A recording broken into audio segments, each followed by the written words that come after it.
윤석열 대통령 임기 초반 지지율 하락에 대해 심평 변호사가 향후 전망을 낙관한다고 밝혔습니다. 어떤 이유로 윤 대통령의 지지율이 좋아질 거라고 생각하는 건지 심평 변호사가 밝힌 윤 대통령 지지율 낙관론 잠시 후 전해드립니다.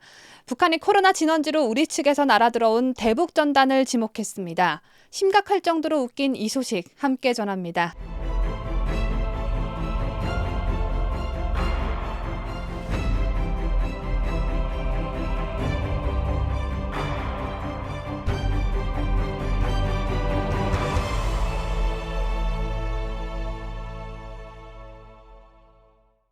시청자 여러분 안녕하십니까? 7월의 첫날 전해드리는 뉴스데일리 베스트 시작합니다.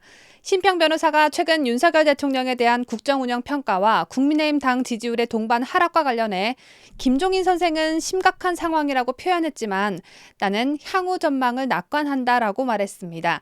심평 변호사는 지난 19대 대선에서 문재인 캠프에 몸담았지만 20대 대선에서는 윤석열 대통령을 공개 지지한 바 있습니다. 심 변호사는 1일 자신의 페이스북을 통해 윤석열 대통령의 향후 지지율 전망이라는 제하의 글을 올렸습니다. 먼저 심 변호사는 윤 대통령 지지율 하락으로 유도하는 요인에 대해 지난 문재인 정부의 시종일관 갈라치기 전법이 남긴 결과는 지금도 여전히 큰 힘을 발휘한다라며 거의 국민 반쪽의 사람들은 윤 대통령이나 그 부인에 대해 무조건 불만을 토로한다. 과거 김정숙 여사와 비교해 볼 때 더욱 그러하다라고 진단했습니다. 이어 정권이 바뀌었다고는 하나 출래불사춘이라며 국회는 야당이 절대적 다수를 차지하고 있고 직무의 독립성이 보장되었다고 하나 대법관과 헌법재판관은 그들이 임명한 사람이 대부분이다. 방송위원회나 국민권익위원회는 말할 것도 없고 많은 국책기관의 장도 요지부동으로 버티며 호시탐탐한다. 호재에 몸이 왔어도 꽃이 없으니 봄이 온 것 같지 않다는 왕소군의 탄식이 새삼스럽다라고 했습니다. 그러면서 문재인 정권의 윤 대통령에 대한 두 가지 악성 프레임, 즉 검찰 출신의 독재 성향을 가진 악마와의 프레임과 사법시험 구술을 한 바보 멍청이의 상반된 프레임을 극복할 만한 시간적 여유가 충분하지 못하다라며 또한 이준석 당대표의 징계 문제를 둘러싼 당 내분이 윤 대통령의 발목을 잡고 있는 형국이라고 분석했습니다. 사법고시 패스를 겨우겨우 하고 평생 검사만 한 사람이 뭘 할 수 있겠나라는 민주당의 공격과 윤석열 대통령이 몸담고 있는 당의 대표가 성상납을 받은 일로 인해 윤 대통령이 피해를 입고 있다라는 분석인데 그럼에도 불구하고 심 변호사가 윤 대통령의 장래를 낙관하는 이유는 무엇일까요? 심 변호사는 시간은 윤 대통령의 편이며 윤 대통령은 기다릴 줄 아는 사람이라고 했습니다.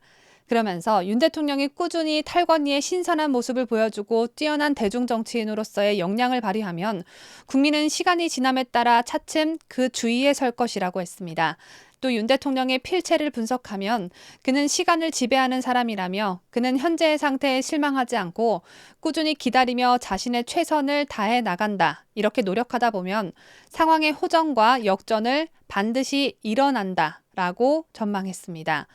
국민의힘 내분과 관련해선 이준석 대표는 전형적인 파이터형 정치인 한 마리의 하이에나라며 그는 끊임없이 싸움을 걸어 그 싸움 속에서 자신의 정체성을 찾고 지위의 업그레이드를 꾀한다. 하지만 이도 멀지 않았다. 성상납과 증거인멸의 혐의는 토론의 싸움에서처럼 쉽게 벗어나지 못할 것이라고 내다봤습니다.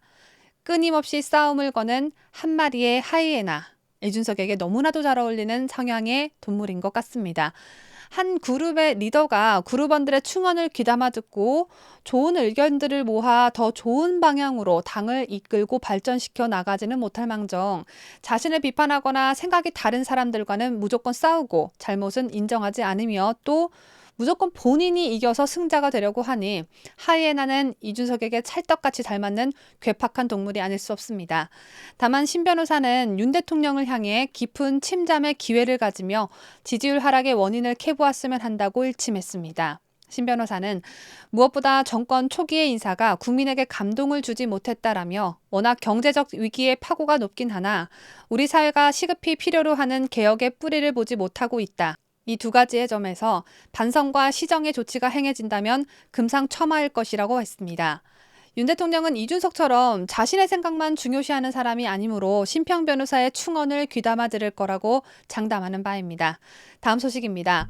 북한이 코로나 유입의 원인을 대한민국에서 삶의 터전을 새롭게 마련해 살고 있는 탈북민 단체의 대북전단으로 몰아가며 우리 측에 책임을 전가하고 있습니다. 책임을 물을 거면 코로나를 만들어 퍼뜨린 중국에게 물어야 할 텐데 북한이 난데없이 대북전단을 지목한 이유는 코로나를 비롯해 경제난과 홍수 등 삼중고로 인해 동요하는 민심을 대남 적개심으로 돌파하면서 어수선한 사회 분위기를 다잡으려는 의도로 보여집니다. 여기에 더해 대북 강경기조인 윤석열 정부와 대립 갈등 수위를 점점 더 높이려는 수작이겠죠.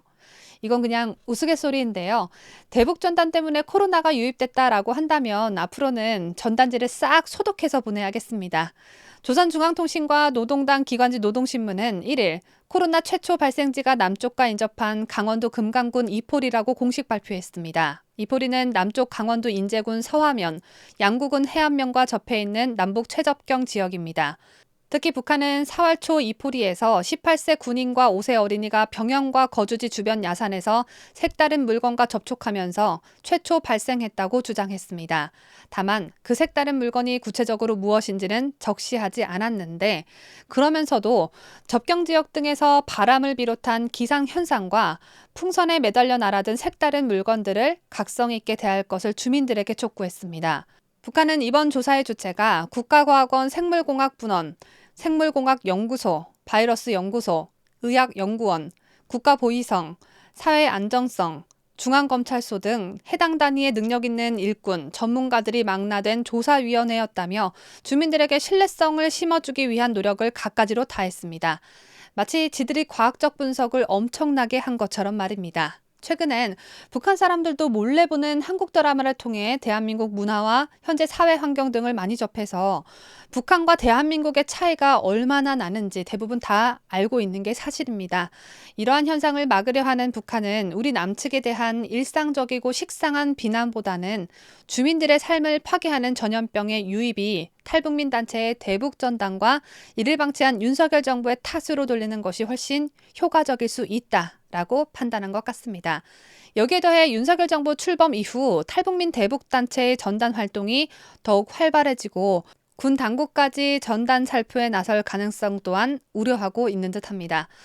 양무진 북한대학원 대학교 부총장은 북한이 대북전단을 지목한 것은 대북전단 살포 지속행위에 대한 불편함을 드러낸 것으로 남측 당국이 이를 제대로 저지하고 있지 못하다는 불쾌감을 드러낸 것이라며 통제 중심의 방역 정책으로 고조된 내부 민심을 제어하기 위한 의미도 있다고 분석했습니다.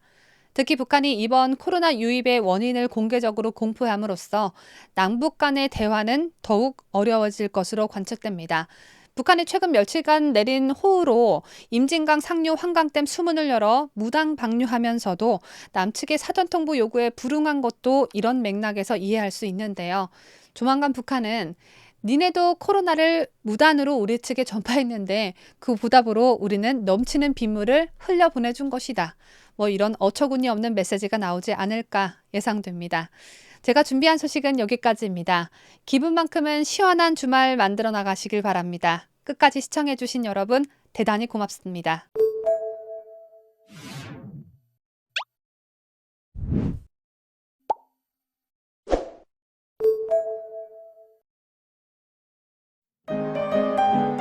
뉴스데일리 베스트는 구독자 여러분의 소중한 구독료를 운영합니다. 여러분의 자발적 구독료 참여를 기다립니다.